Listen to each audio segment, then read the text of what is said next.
ivangeli asithini ivangeli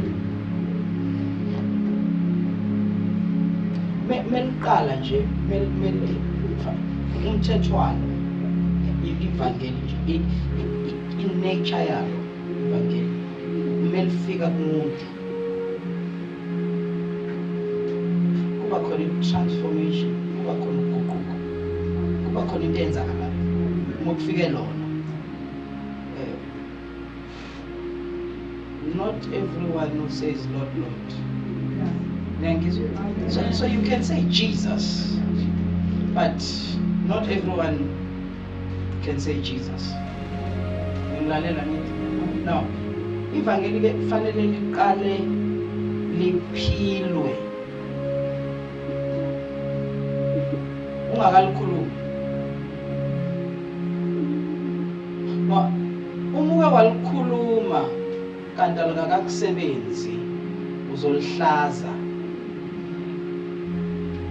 Uma ubona ngathi ivangeli liyahlazeka kanye lisuke izeal lokuthi khona into entsha ifana nesoko elisha usuhamba utshela abantu kanti ngiyangizwa ke manje athi bangizwa manje so uhamba utshela abantu ukuthi owakho wedwa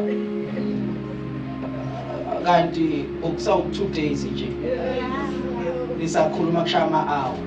Now ivangeli ke kufanele liqale likusebenze. Ngiyangizwa lisebenze lidile nawe potential yokudila nawe. Ivangeli linamandla ngoba asithini amandla alo angena ngaphakathi mase uzithola ulwa nawe ngenxa yokuthi ulwa nento esingene ngaphakathi. Into engaphandle yabalekeleka. Into uma ubona nje ngathi inyama yakho ihamba ivuke ingoba isono sisemzimbeni awukwazi ukuba.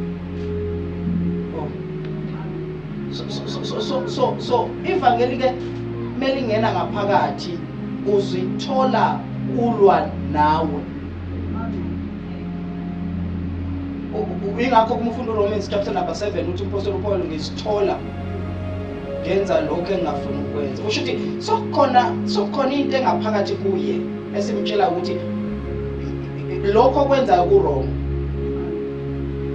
Angazi why but lalela ivangeli asithini ivangeli yeah ngibona ngenze njalo umsoco igist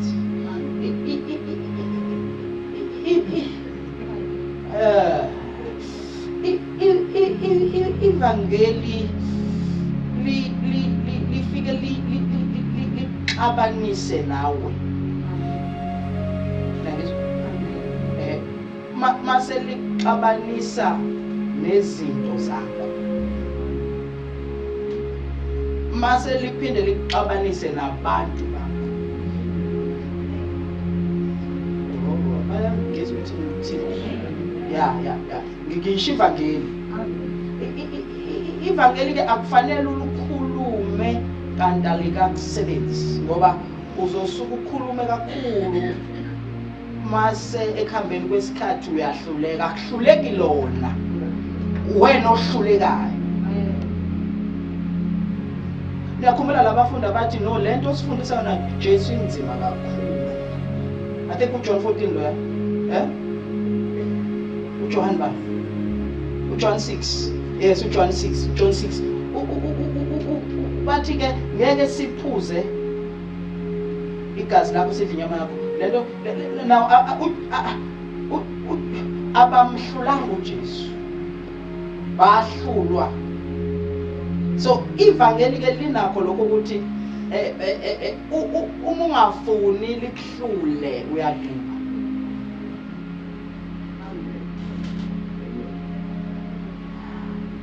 Kufana umuntu uyahamba angisho ivangeli ngisho inkonzo kodwa umuntu mayifika ebandleni eliphilayo uyayiduba inkonzo ukuthi akafuna ukushintsha. Athi angisafuna ukukhonza lapha yini ayi ba serious kakhulu. Nangizwe ukuthi ngithi ya lapha nje yonke into serious awusawazi nokuphefumula kanti wena uphefumula kanjani? Kanti uyahleka umkhulu kanti baphefumula bathi awukwazi nokuphefumula lapha nje uthi ungene ubone like serious ke la manje nalo li serious ivangeli silivangeli li serious manje phela kwangeka kufa umuntu kanti kuyadlala.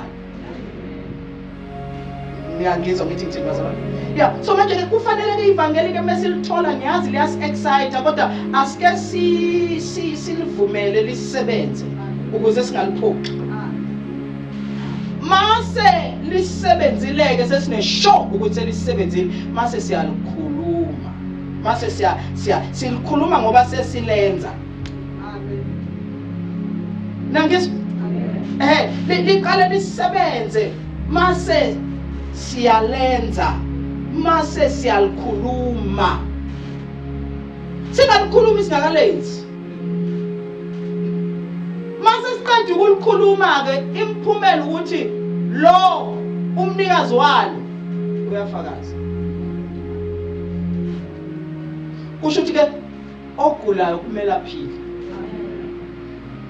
Bona ngizwa bazalwane ukuthi ngilalela ngithi ngithini bazalwane? Ogula kumele akufanele siyibalekele lento yokuthi abantu abaphile emabandleni. Singayishayisi ngomoya. Futhi akufanele siyibalekele lento ukuthi abantu abasebenze ebandleni. Abangaqini ngokusula izitulo. Nangaphandle abayithola imisebenzi. Ngenike belifika kumuntu lidila naye. Maliqala mase lidila nesimo ngibeka lidila nesono aselidila nesono. Mase lidila naye. Mase lidila nesimo sakhe. Alidili nesimo lingakadili nesono. Acts 4. Zenzo chapter 4 verse 23. Sebekiwe bayamba kwabakubo babika konke abaphristi abakhulu namalunga bekushilo kubo. Verse 24. Bona sebezwile baphakamisa izwi uNkulunkulu nganhliziyo nye bathi somandla wena owenza izulu nomhlaba nolwandle nakho konke okukho washo ngomoya ongcwele ngomlomo kaDavid kababa uDavid inciki yakho ukuthi kungani ukuba abezizwe baxokozele nabantu bacebe okuyize na. Verse 26. Amakhosi omhlaba aqhelile nababusi bayihlanganyele inkosi nogcotshiweyo wayo. Verse 27. Ngokuba ngempela oHerodi noPontius Pilato kanye nabezizwe nabantu bakwaIsrayeli bayihlanganyela kulomuzi inciki yakho engcwele uJesu owamgcobayo akwenza lokho umisiwe ngaphambili isandla necebo lakho ukuba kwenzeke. Manje ke Nkosi bheka ukusongela kwabo unike izincedi zakho ukuba zikhulume izwi lakho ngaso sonke isibili. 1 izinceku zakho zikhulume izwi lakho ngaso sonke isibili. Bangancithisi, bangacompromise, bangashumayeleli ukuplease nina. Bashumayele izwi likaNkulunkulu ngaso sonke isibindi. U1 none asiqhubeke kusizwe. Verse 30. Ngokwelula isandla sakho ukuphulukisa. Ngokwelula isandla sakho ukuphulukisa. Yeah. Kwenziwe izibonakaliso nezimangaliso ngegama lenciki yakho engcwele uJesu. Kwenziwe izimanga nezibonakaliso ngegama lenciki yakho uJesu. Verse 31. Yeah. Kwathi sebekhulekile. Nayo into engiyifunayo. kwazanyazanyiswa indawo lapho bebuthene khona, And then bagcwaliswa bonke ngumoya ongcwele, bakhuluma izwi likaNkulunkulu ngesibili. Lingamandla akho, lingukuphila ngalo uNkulunkulu wethu ongcwele wenza okungekho kwabakhona. Ilona lode liphakanyisiwe uNkulunkulu wethu ongcwele ngaphezu kwakho konke okukhona. Baba wethu anamandla onke, nasekuseni uNkulunkulu wethu ongcwele khuluma ngalo, usiphilise, kudunyiswe igama lakhe linamandla. Amen. Asazaneni nomoya ongcwele. Amen. Asazaneni nomoya ongcwele. Ngeke siduke. Futhi ngeke sidukiswe umuntu. Uyazi umoya ongcwele, yazi umuntu onomoya ongcwele. Mhlawumbe ngibe kanje. Wonke umzalwane unomoya ongcwele. Khona abangagcwaliswanga ngamandla kamoya ongcwele. Niyayizwa lento engishoyo? Yes, because umoya ongcwele ukufunda encwadini kaJohn chapter number 16 lapha ku verse 7 meyikhuluma ngayo Jesu ekhuluma nabafundi bakhe uthi kungifanele ukuba ngihambe ngoba manje bengahambi angekeze ngithi uthi kodwa mengahamba ngizomletha noma ngizomcela angithi eze kubona ngithi masethi ke kuningi ebengifisa ukukhuluma nani noma ukunitshela bona athi but ngeke niqonde manje, but how be it umoya weqiniso mayisefikile yena uzoniholela kulo lonke iqiniso. Ngiyangizwa bazalwane? Yeah, neqiniso fanele siholelwe kulo.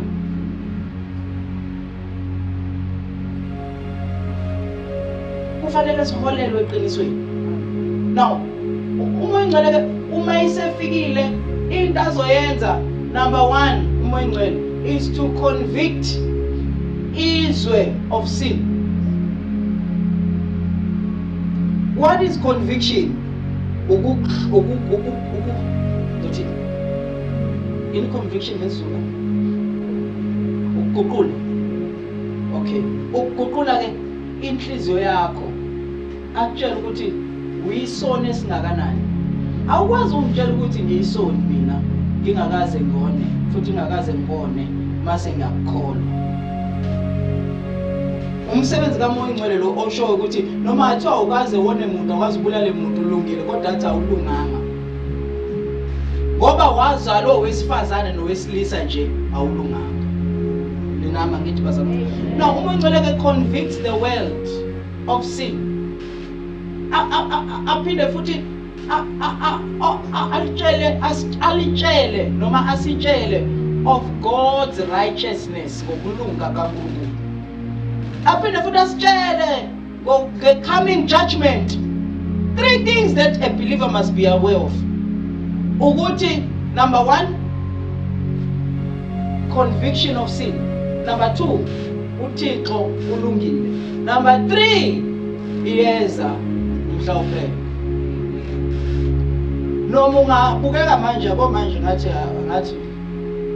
nje ayikho into ezokwenzeka. Khona usuku oluzayo. Lifikela igwili, lifikela abahluphekayo. Nangezo lifikela opresident, lifikela abaklinayo. Manje ke kufanele sazi kulelo suku melifika, impilo esiphilayo siphile si ready for lolo suku. Awukhuluma nani? Singaphile as if alisoze lafika. Ngiyazi kayimnandi nyameni into engisho. Okay, now umsebenzi kamoya ongcwele ebandleni yini?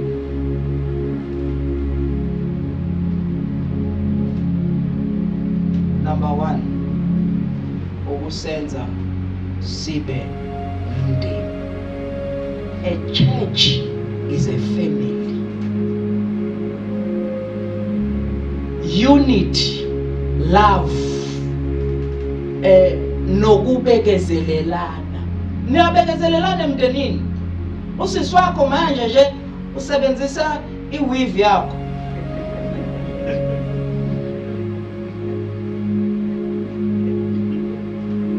Oyithandayo. Uqasuke. Mayisefikile sethi ngiyaxolisa siswa. Hayi ukuthi angicasela angazi mina abantu benabantengela ngana. Ethi nawo shop nawo uyithi. Nawo uyithengelanga kithi. Abanthengelanga ngana ini? Now listen ningadu. Listen. Uma ingcwele uyiglue. Ubamba lo hlaza. That is why bandleni akufanele kube nezikhundla. Ngoba lo principal usezoba leader. Ngiyangizwa. Akufanele ebandleni siyafana sonke gogo. Ngiyangizwa ukuthi yes, siyafana. Ethi siyafana. Manje umuntu osenza sifane ngumoya ingcwele. Amen. Kodwa ke ebandleni umoya ingcwele akasekho. Ngoba ngeke ebandleni kusho ukuthi akasekho kubazalwane. Mengithi akekho angisho ukuthi uphumile. Ngisho ukuthi akasayilawuli impilo yakho. Ningilalela bazalwane? Ningilalela ngithi? Yeah. So what we are praying for these last days is that the Holy Spirit must come back ebandleni so that Jesus can be glorified. If ubona la kwenzeka imanga, it's the Holy Spirit glorifying Jesus because umsebenzi Nkosi yami. Abeze laba u3 shesha nayi Adidas. Imala fona. Bekele yes imala. Woza cash imala ngicela woza imala nayo bona. We'll say this is the Father. Okay? No. Ubaba unesikhalo. Isikhalo into esenhlizweni asithina kusenhlizweni ngabantu. Ukuthi abantwana bakhe babuye. No. Abantwana bababa bahlukaniswe nobaba ngenxa yesono. Wangena isono kwaphuma ubaba. Ngiyangizwa ngithi ngamamazwi mengithi ubaba woza mntwana. No. Sisemaphakadeni la uhlezi esho ugogo. Ubaba lo. Indodana yathi baba thuma mina. So what was in God's heart became flesh and blood. Nglalela ngithi obokusenhlizweni yababa ukuthi abantwana babuyiselwe. That is why John 3:16 says for God so loved that he gave. So what was in the Father's heart became John chapter number 1 verse 1 kuya ku14. Angithi ekuqaleni kwakhona ulizwi. Now listen, pay attention. Now this is the Son. Indodana izelanga, pay attention. Izofulfilla intando. Ngalalela class. Ningabreak. Yonke into eyenza indodana ibona. Yonke into eyikhulumayo izwa. Obona indodana ubone. Shothi indodana iwubaba. Ubaba akakwazi ukubonwa yithi. Kodwa ke indodana sesiyabona. Nakhumbula bethi show us the Father. Yeah? wathi, how long have I been with you? Awukakazi namanje ukuthi mina ngikubaba nobaba obone mina. How can you say, show us the Father? Ningilalele bazalwane ngithi. So uJesu umsebenzi wakhe was to reveal kwabantu abalahlekile, number 1 uthando kaBaba, number 2 uBaba himself. Now when he was done, come, ungifanele ukuba ngihambe ngoba mengingahamba ngekeza.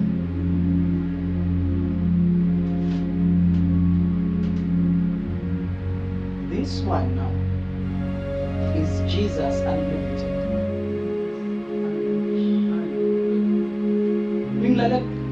No. I love this. This one was Jesus Limited. Because he could only be in one place at a time. No Messiah phezulu wahamba umzini. Wathi kodwa khona uza. Asonake esishiwe naye, singanako singashiwanga naye. Are you understand what I'm saying? Amen. Now, with dispensation kaBaba, uBaba wathi manje sokuyisikhathi sendodana. uIsrael wathi no, sisafuna uBaba. Wathi uJesu yimi engithunyiwe.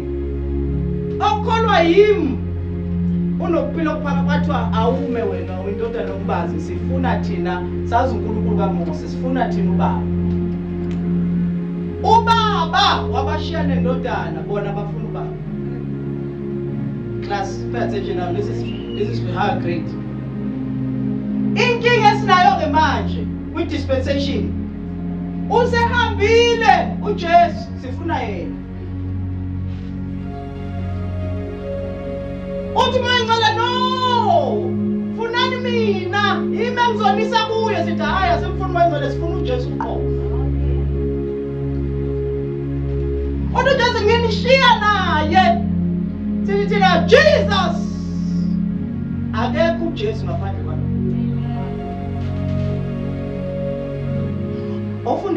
Ofunde Acts 10 verse 38. Verse 38. Lokuthi uNkulunkulu wamgcoba uJesu waseNazaretha. Wo. uNkulunkulu wagcoba Jesu. Ngani? Ngomoya ongcwele nangamandla.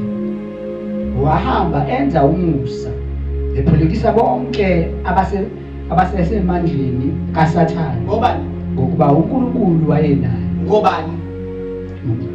So Jesus, please understand this.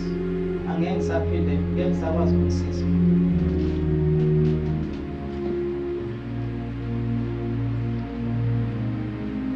Ayikho insindiso ngaphandle kwami.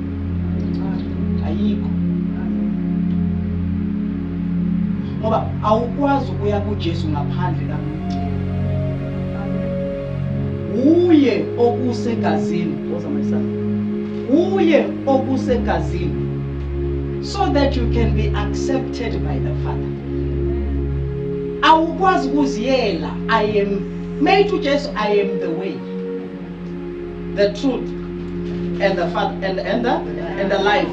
Ukhuluma nabantu ngedispensation yakhe ukuthi anikwazi ukuyiyela ngoba ninezono, nidinga mina. Imina kufanele ngimhlanze before niye kuBaba. uBaba mayisebona nina akasaboni nina, ubona mina kinina. Asikwazi nathi ukuya kuye ngaphandle ka Mangela wona amadlingozi nje. Uma ingalo uyikho konke, uko konke. Uthi uJesu ke naye akazi uthatha kokwakhe. Usiyami. Uzothatha kwangikushoyo ngoba uBaba konke ukunike mina. No, we have a problem that we do not know this one and we claim to know this one. Sizoba legalistic. Sizoba abantu abanamakhanda amakhulu begcwala amavesi without the power, because this one carries the power. Izwi liphefumulelwe, izwi this leli Bible awukwazi ukulifunda wena without the Holy Spirit. Lisiliwe, alivaliwe, line code. Uthi umthenwa izokwazi kanjani kungekho umchazelayo? Kwafika uPhilip eDolmo engcwele. Angithi wamchazela. Ni number zalwana. Now, izwi noma unganalo, uma ungenaye li useless. Uzositshela ngamavesi angeke liphile. Liphila ngomoya. Amazwi engiwakhuluma kina umoya futhi awuphila. Ningilalela bazalwane? Into edala ukuthi liphefumulelwe ukuze libe imiskoli kwabanganayo lo phefumulile. Manje izwi liphethe zonke imfihlakalo zethu.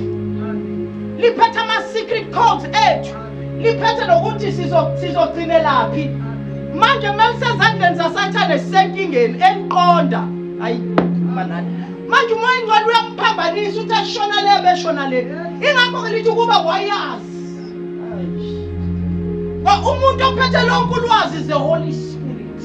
Lithi asikwazi kumele sikuthandazela, asikwazi nokuthandaza but umoya ingcwele uyasibubulela. Lithi uyahamba yosesha izinto zikababa ejulile, abuya azositshela ukuthi musu ukuthandazela izindlu, thandazela ukukhula, musu ukuthandazela imoto, thandazela ukutransforma. Uyena ositshelayo ukuthi intando kababa ifunani.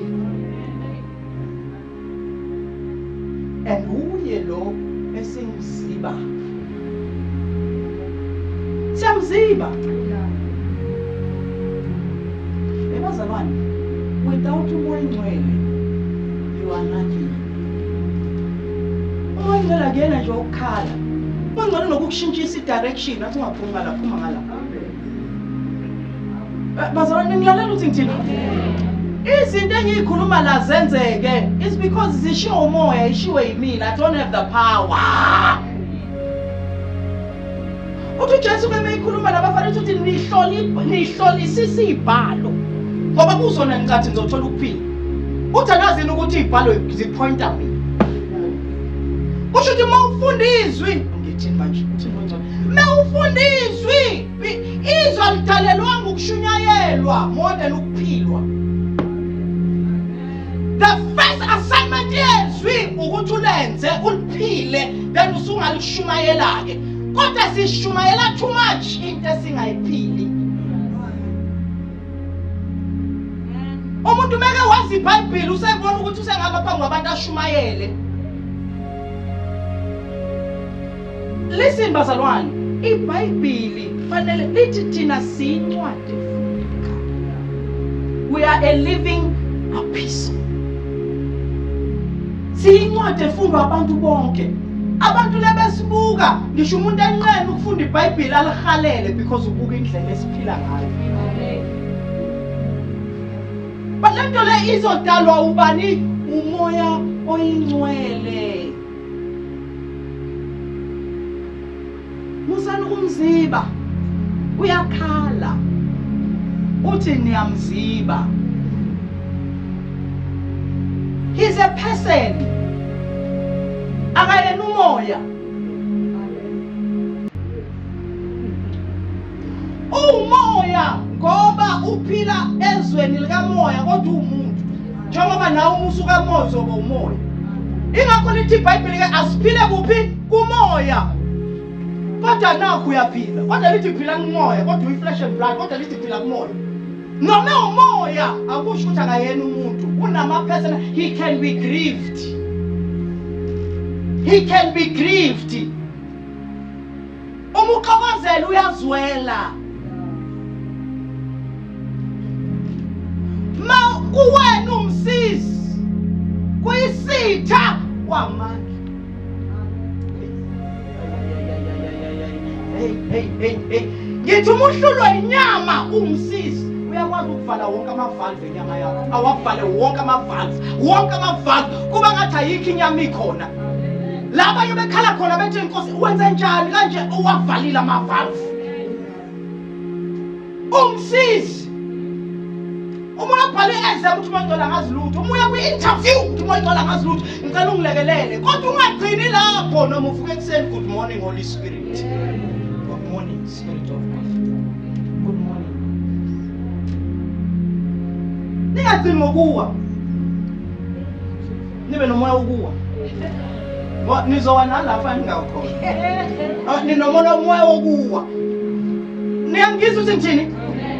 Uma ngicela bazalwane akanuwisi kuphela akanikhulumisi ngezilwimi kuphela. Usigayida kulo lonke iqiniso. Uma ngicela ukutshela nanebandla ufanele ungene kulona athi ungangeni kuleli. Ngoba manje uma unganawo uma ngicela uzohamba ngamehlo.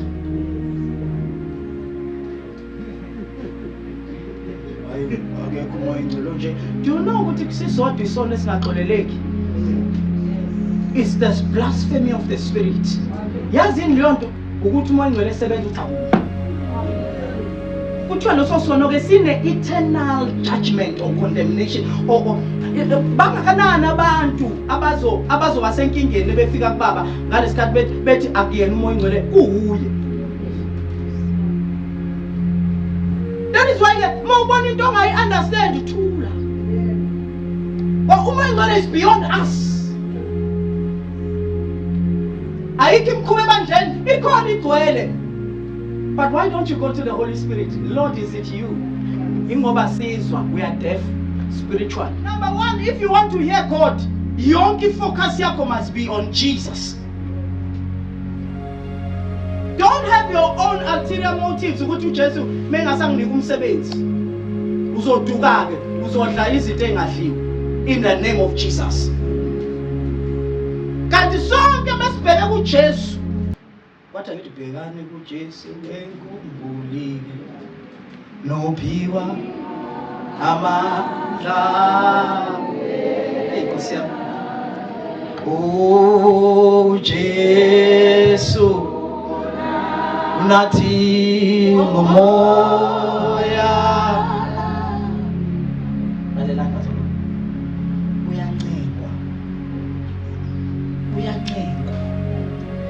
uyamncika uyathanda futhi ukunceka uyathanda futhi ukufunwa ufuna simfune ningagcina ukuthi siyamfuna umfune ngempela uthi Nkosi ngiyakufuna ngikulambele ngikulangazelele umuze hey bazalwane uyimfudumalo uyakwazi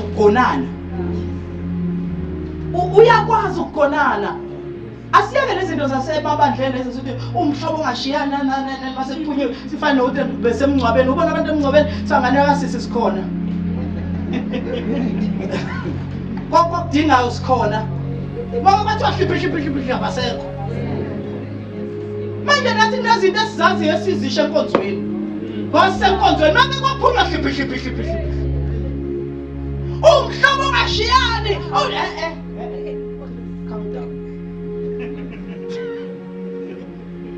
ngifuna sibe honest. Umhlobo ongashiyani usuke washiwa ubani umbona ukuthi umhlobo ongashiyani. Nomuzwe kuthiwa usho umuntu o-experienceile.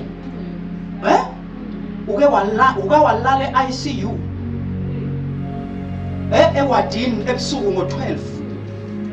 Into izwayo kuphela amehlo engavule kuti ti kungasekho umuntu uwena nemshini masuthi Nkosi kodwa ngiyazi ukuthi ukhona uma uphuma kulo mshini uthi umuntu ungumhlobo ongashiyani awukhulumi way isikhathi sokukhuluma ama experiences ethu manje ngiyalela bazalwane ngithini siyako nanilalela asikhulumeni siyamthanda uAbraham but uyi-point of reference wenza uAbraham wenza ukuthi mase nathi sesidlula entweni adlule kuyo sithi noAbraham wadlula sabanele sibuke nje uthi abakadlula chapter number 3 verse number 2 uNkulunkulu ngimbonile. Niyalizwa lelo zwi? Izwi.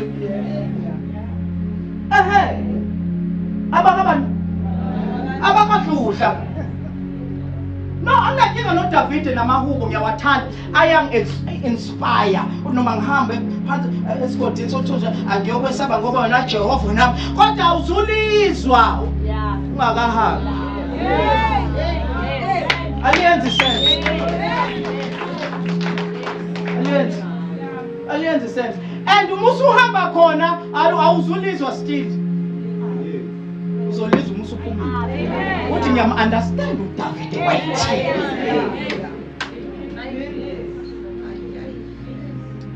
Ay. Jesus. Iyangizwa tata umthina ngithi.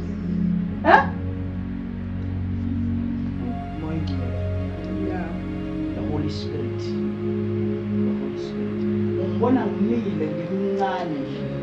It's the Holy Spirit. Uyangithethisa. Athi ungakhulumi kanjani. Aphinde usho lento. Ngixolisi, ngiyamesaba.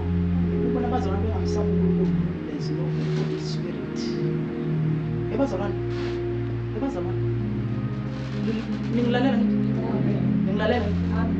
Umoya ingcwele uyashoda. Ukhona uyashoda. Yabona makuzokwenzeka izinto ezinzima kwizenzo uzwa kuthiwa and so was full of the Holy Spirit. Nangizwa umoya ingcwele wethu ku reserve tank. Sihamba kancane ngoba sisaba ukuthi uzostaka. Ilambu liyakhanya la empilweni zethu. Akasihudula umoya ingcwele sifake full tank namhlanje ukuze sibe nesibindi. Naka nezwa bane esikhathini samanje eTexini ethi bayade bayasaba banamahlobo ngoJesu ushodo wethu. Even ama colleagues emekhala ngekhanda kwanika igrandpa ushodo umoya ingcwele usindisiwe. Into yokuqala nje ukuthi igrandpa Panado othi ngiyokuthengela usindisiwe. Unamandla kamoya ingcwele. Yabazalwane kune boldness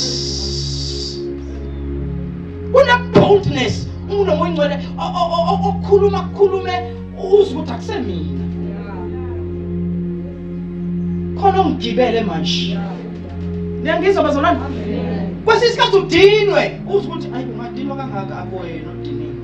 Kwesisikhathi uthethe akuthethi wena. Asikwazi ukungena umoya waphezulu. Kodwa sifane noangel ongena umoya wabaphansi. Ungcono naye ngokwenza into yakhe. Ube dry nje ukuzana nojele. Nomuneka awuhubi. Nomuphela awuhubi.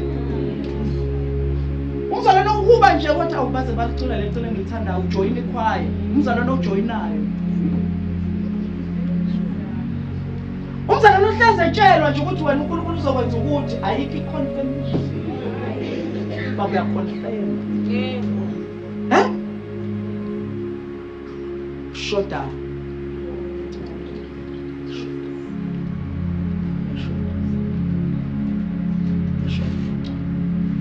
Kodwa namhlanje sithi akasixolise.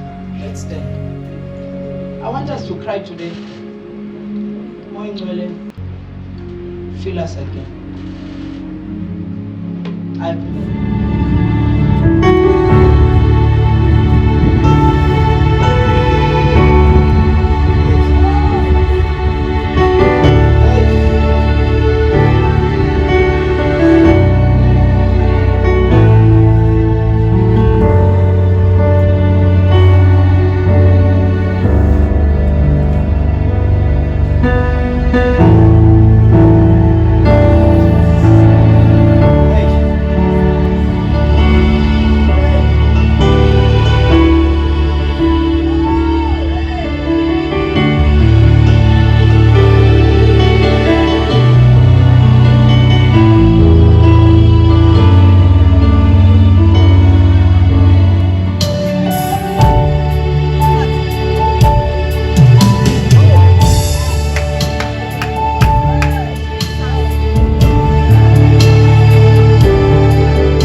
besides you.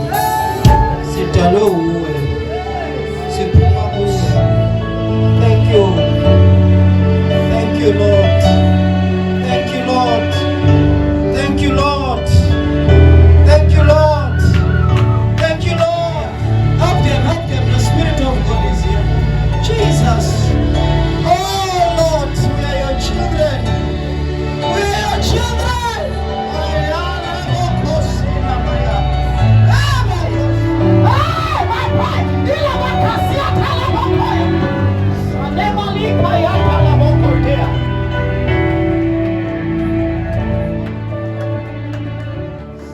I feel the baptism of the Holy Spirit.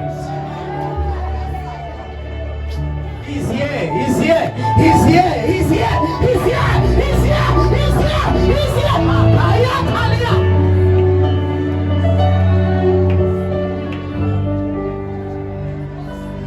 I want to tell you, Shadia. Listen, I'm hearing when it's time for the sons and daughters of God to manifest. It's a season. It's a season. It's a season. It's a season. It's a season now.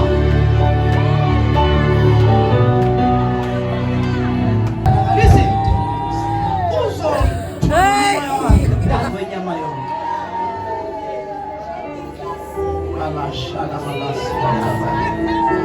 I want you to get ready for what God is about to do. Touch him, touch him, touch him, touch him, touch God, touch him.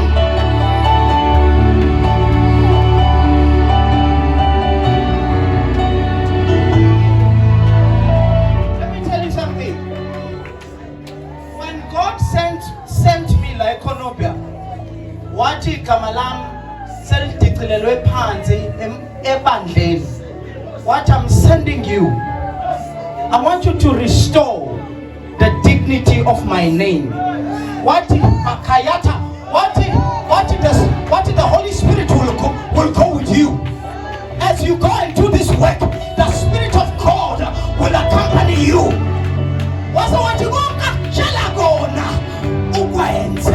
Don't worry about criticism. They may criticize us because their eyes are still blind. What if I will open their eyes? They will know that you are my son. They will know that you are my servant, and that I have sent you. I have sent you. What is along the way? If you know who Sabanya Bafana nawe,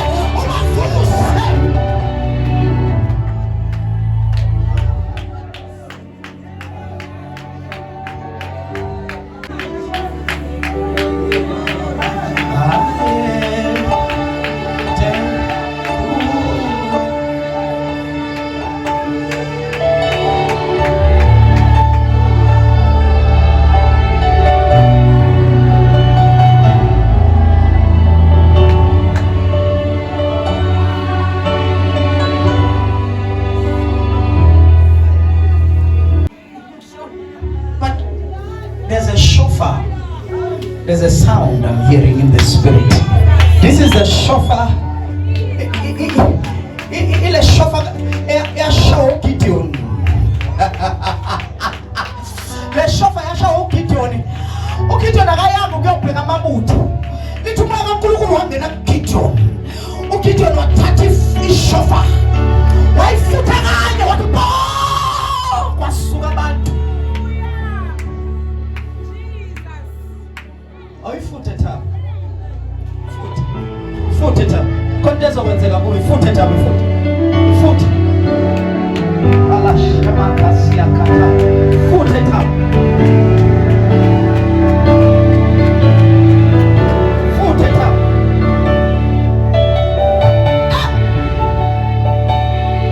Lift up your hands.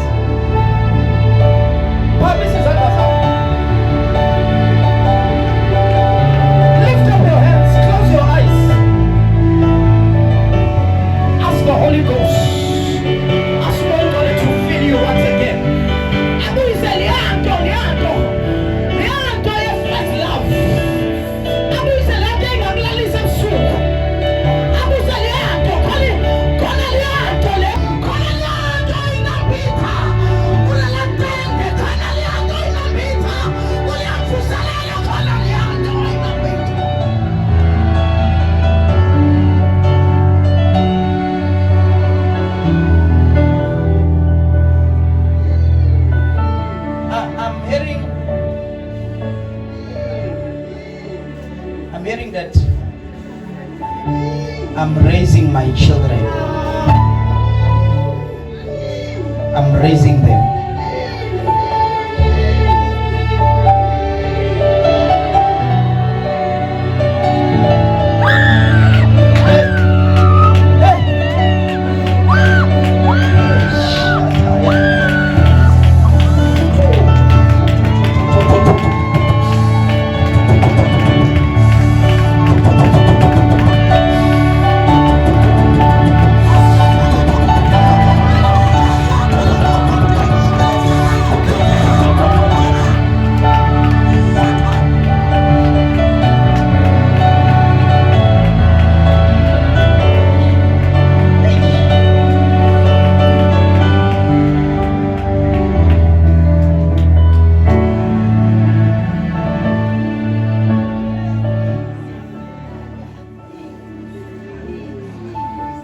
Spirit of the Lord.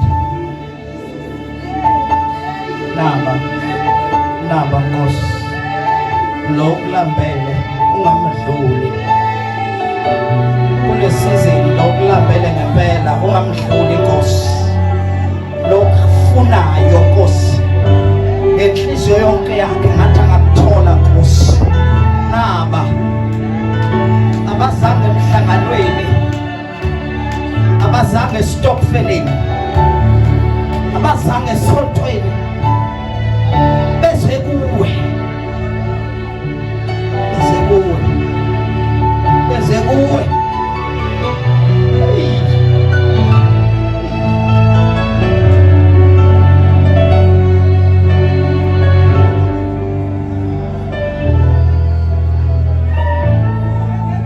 Yes. Malashare balarasia.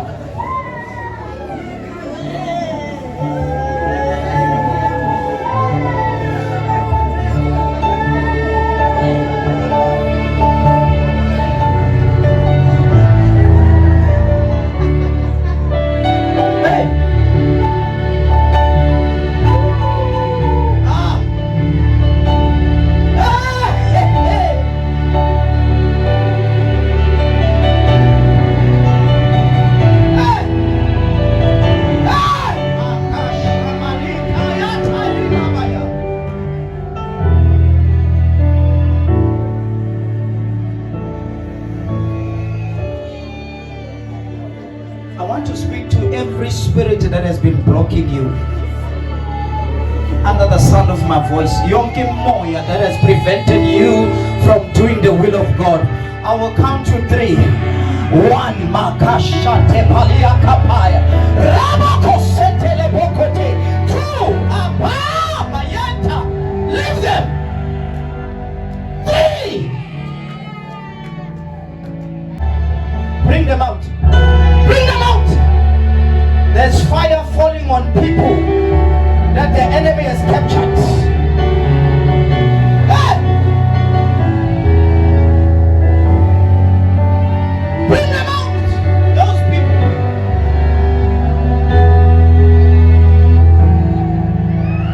Bring them out.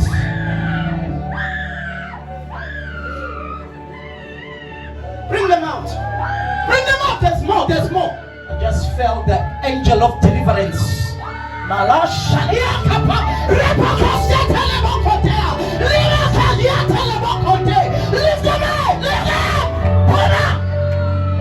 Satan.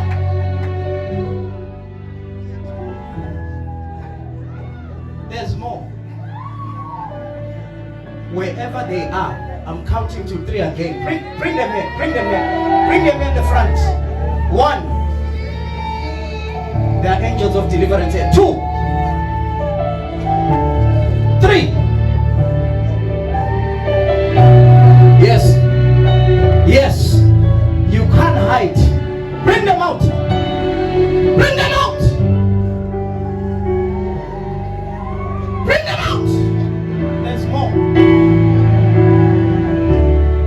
There's more. There's more. Bring them out. Bring them out.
your children.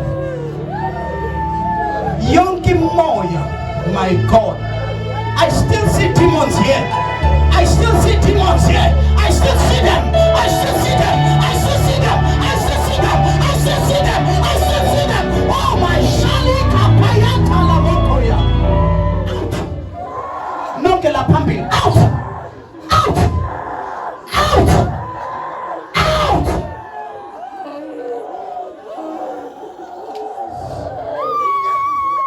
Yes.